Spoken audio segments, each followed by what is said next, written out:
Just to give a little background about my involvement in this is certainly I'm a pure technical person. I'm a computer science professor by training and practice. So I have been teaching in IIT for several decades. What we started working on around 2014 was to create a comprehensive digital library for the nation, so which is known as the National Digital Library of India. A portal as a part of the National Digital Library of India. This portal is called DEEPAK, Disability Education and Engagement Portal for Access to Knowledge. Right. Often, particularly when you're talking about institutions, in India, things work from the top. Now, if you think of, so at the top, which are the nodal agencies who are responsible? So you would quickly identify three agencies, the three components. One is you are talking of people with disability. Right? So the Ministry of Social Justice, particularly the DEPWD, has to be involved. They are defining the customer population, end user population. Right. You are talking about making technology affordable, available. So, and primarily, a major section of these technologies are based on IT and electronics and so on. So, MeitY, Department of Science and Technology, must be good. I mean, has a positive role play in this. The difficulty is Ministry of Education, under which most of these academic institutions come, do not have any clear stated policy or guideline for the students with disability. What does the Ministry of HRD, or now the Ministry of Education do? They get certain directives from either the Ministry of Social Justice, PMO's office, or and they will pass it on to the institutions. So what are those actions that have been taken? If you look at it on the ground, the first set of actions, which have been around for probably more than 50 years, is provide some quota. Right? Quota for admission. At one point, Ministry's thought was that giving a quota, allowing them to get admission, solves the problem. Right?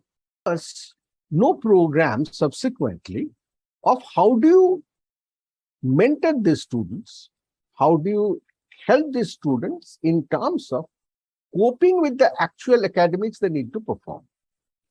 They are not being able to cope with it.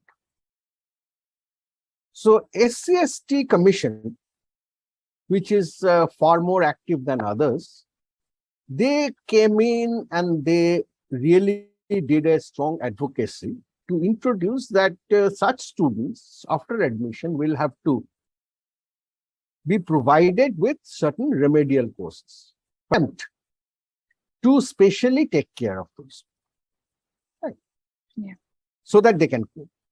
But if you look at for persons with disability, students with disability, other than the quota, or the problem here is if somebody does not come through a quota, somebody may have a low vision, but may have qualified just as a general candidate. Right? So the university, the academic institution even does not have the documentation that this person needs help. Are you getting my point? It's only the quota which is. So if you had to, get admission because you had this disability, then the university know about it. But a very large chunk of people, students, who come through general ways or through some other quota, may have also the similar difficulties. So it cannot be treated similarly in the same manner in which you treat a caste-based quota. So you mentioned that adoption and implementation is also a big part of inclusive technology. And what we find in these in universities is that even if there is inclusive technology, there's a lot of barriers. For example, so some of the students in our interviews mentioned that even if technology is available, they're either outdated or very poorly maintained, or just the upkeep is not up to the mark. And another critique of this is that even when we're talking about deploying inclusive technology, the not enough importance is being given to the administration and faculty preparedness to adapt and implement those technologies. So, sir, according to you, what are the major barriers or major issues that we're facing in implementation of these inclusive technologies, especially at the university level? Always two aspects to this. One is the technology by itself, and the other is the adoption of the technology, the attitude to that. And if you look at till now, there has not been any coordinated guidelines or policies or directions that the universities will have to do that. A very simple case in point. The question is who will do it. Let's say in an institution, say in IIT, this should be done. Agreed. Who will do it? There has to be somebody responsible. So,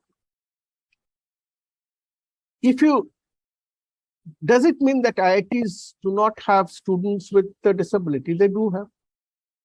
There is no institutional structure to take care of the students.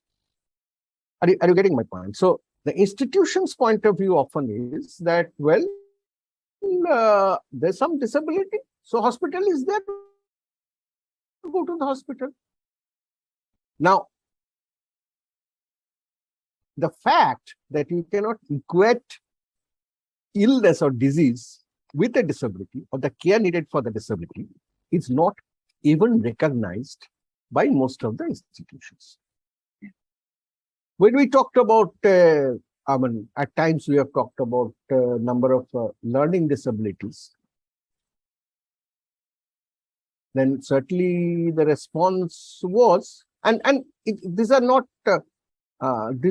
I should not say that these are, intentionally given wrong reaction, but these are basically lack of awareness and understanding.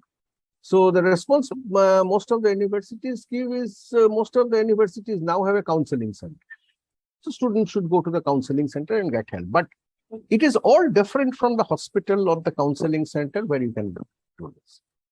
You need specifically a learning support center, which is not existing in any of the universities, or majority of the universities. I should not say only, but majority of the universities. So there is no way to decide on the policies. There is no way to help the students. There is no way to help the teachers. Teachers also, if I have a student who is having low vision, if I have such a student in class, I have to know as to how to deal with that student. Yeah. I have to know how to give proper reading material to that student. I have to know how to make that student write the examination in the proper way, right? So these are not, these cannot be done, just by extending your common sense or by using your fellow feeling. These are professional services and have to be provided as a professional level.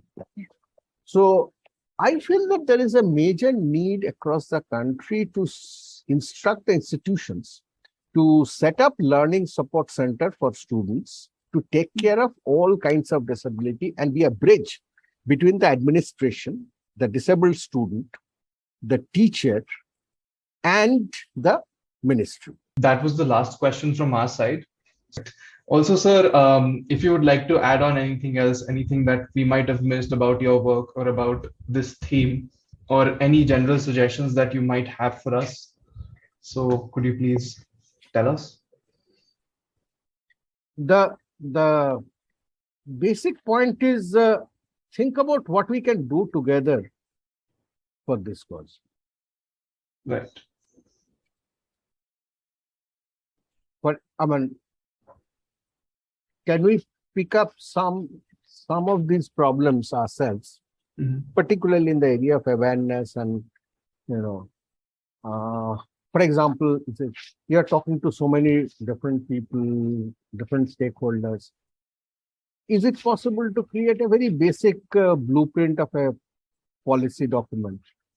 Well, having this with these different stakeholders playing these roles would be beneficial. Right. So that we can try to take it upon. Of course. All that I mean is, if we can bring it to some actionable items, that would be a great help, because social media is great. Yeah.